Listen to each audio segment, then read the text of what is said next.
If you are growing Minnesota natives, early winter is a great time to consider winter native plant seed sowing. Minnesota native seeds require a period of cold for their seeds to break dormancy and be ready to sprout in the spring. The period of cold required can vary from 60 to 90 days or more.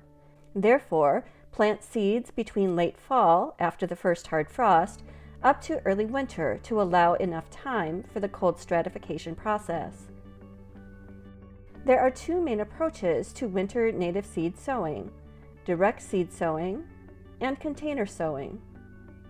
Let's first look at direct seed sowing with the help of Marilyn and Tom Torkelson.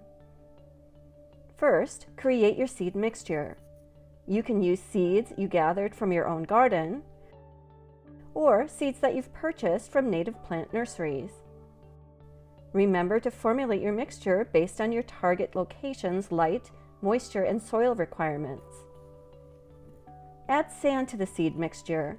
This helps to distribute the seeds within the mix and lends weight that makes scattering the seeds easier.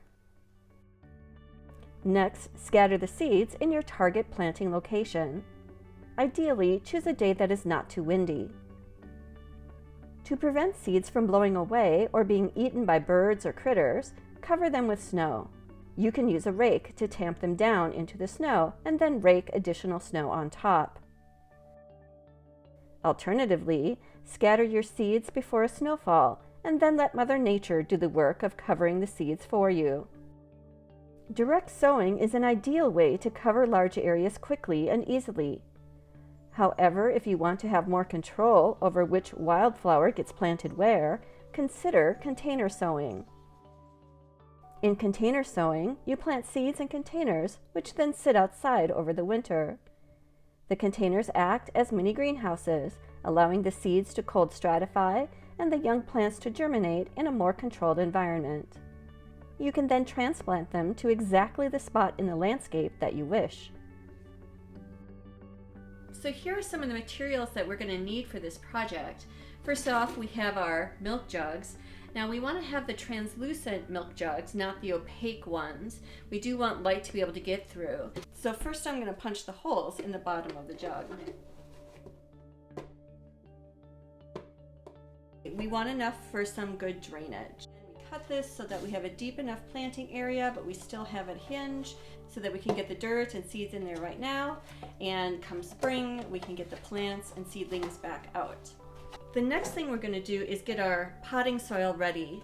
We're going to get this pre-moistened so it's nice and moist for our planting. The next step is to fill this with the prepared potting soil. So a good, 3 inches in there. Now these are seeds that I gathered from the garden last fall. You want to plant seeds about as deep as they are big.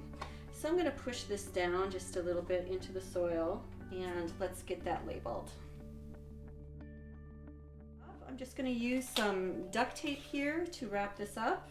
So this is ready to go outside. Not only can you do winter sowing to add plants to your own yard, it's a great project to do with groups. Thanks for watching and happy planting!